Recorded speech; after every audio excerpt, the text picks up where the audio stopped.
Welcome back to another YouTube video. Today I'm going to be making a tier list on every AFL club's chances of winning a premiership this season. So for our brackets, we've got premiers, contenders, pretenders, makes finals, wildcard, wooden spoon, and basically which clubs pop up. I'm going to choose a bracket for them, and let's see where we go. So to start off, we've got Adelaide. I feel like Adelaide have to be contenders only because they finished first last year. They're going to finish around the mark again this year. Obviously, a couple early injuries doesn't help. They had Mark Keane, who was their All-Australian defender, go down with a broken leg. Um, but I still think they get the job done, and I'll put them in contenders. Uh, Brisbane, I think that's pretty self-explanatory. To back premiers, grand final for it. 3 out of the past 4 years. Too good. Carlton. See, Carlton are an interesting one because they've lost Charlie Curnow, but they've still got some really good players, so they could definitely make a push. But I just think the other teams are better. I'm gonna put them in wild card, but I could definitely see them surprising everyone and making top six. Collingwood. Okay, well, Collingwood. People have a different opinion on Collingwood this year. Obviously, people that are fans of Collingwood think they're contenders or premiers, whereas, I think their list profile is very old and the injuries are starting to catch up and they just don't have the depth that the rest of the competition has. So I think they're going to fall off this year. I'm going to have them in wildcard. I think wildcard's probably the best bet. Essendon, tough off season. Captain wanting to leave the club, lost Draper. It's just a mess. I feel like they're bottom four, so we're gonna go wooden spoon. Fremantle. Have we ever seen anything good from Fremantle? Year after year, they're talked about their list, how good their midfield is. Darcy and Jackson. They're pretenders. They're pretenders. There's nothing more to Fremantle than that. That is literally the perfect title for the Fremantle Football Club. And then we've got my team, Geelong. We see Geelong coming off a massive grand final loss. History tells us that the team that loses by 10 plus goals in a grand final misses finals the next year. And I just don't see that happening. Only because I feel like our best players are still hitting their strides. Bailey Smith's 25. Max Holmes is 23. We've got a lot of guys coming through that are still yet to hit their best form.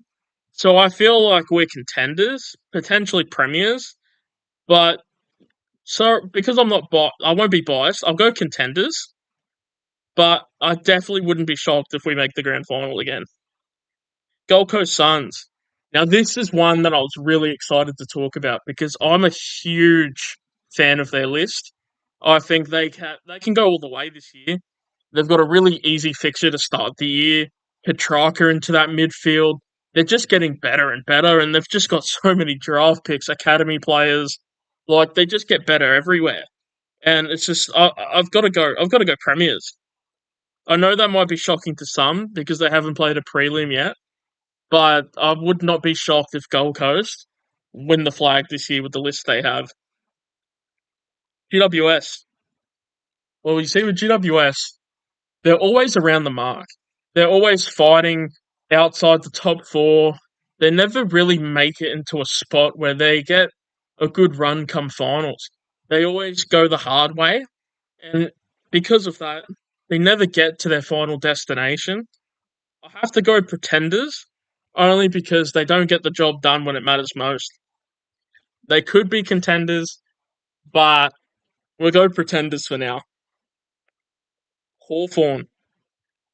Well, you see with the Hawks, they've had a horrific off-season.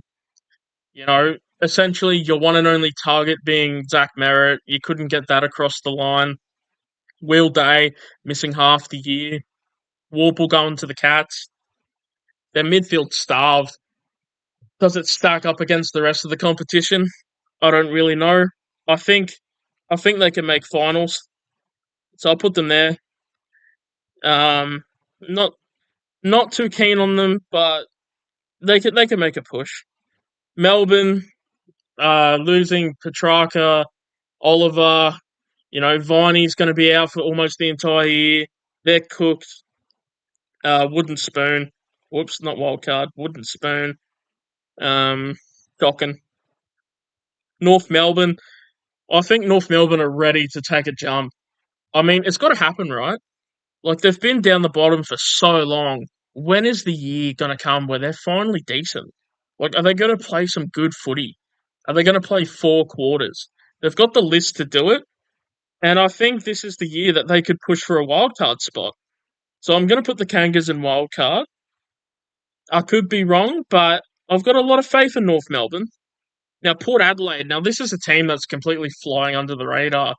Missing finals last year, changing over from Hinkley to Josh Carr. There's going to be a lot of changes this year when it comes to Port Adelaide, especially with the way they play, who's going to play, and stuff like that. I definitely think they can play finals. They get enough home games at Adelaide Oval. They've still got their core midfield together, so they could push for finals. They might be more of a wildcard team, but I feel like they play finals. Richmond, I don't think they're going to do that well this year, but I do like their list. They've got some incredible young players that I'm excited to see play footy this year, and I just think they're going to be an exciting team to watch. I'm gonna put them in wild card just because I think that they can play an exciting brand of footy that could result in wins. It might be a shocking choice, but it's the same for me with North Melbourne. I just think we're going to start to see a bit more improvement from these young players. Sydney. Adding Charlie Curnow, I think, makes them a contender. I genuinely do. Like, he's probably top 3 best key forward of the past decade. Like, the bloke's a freak. Heaney, Gordon, Warner, Grundy, that midfield stays elite. They've got to be contenders, man.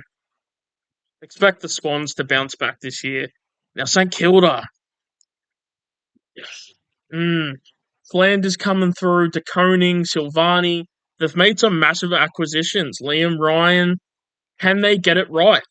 I don't know. I think I think they can play finals. I just I'm gonna go. I'm gonna go make finals. I'm not too sold on them yet. I need to see the results on field. On paper, they look good, but you know we can't judge until they play. West Coast. We're expecting a big year from Harley Reid this year. Is that enough to get them more wins? I don't know. Finn McRae, Dev Robinson. They got Starcevic. They've recruited decently well, but I just don't see them making that huge jump yet. I've got them down the bottom, wooden spooners, bottom 4, and then we've got the Western Bulldogs, who I think their time's now. It's now or never for Luke Beveridge. You can't keep banking on hopefully making finals and getting there. You got to do it now, and this is the year. And Sam Darcy's ready to explode. Pause. Um, I think that he's probably going to be the Coleman medalist, if not top 3.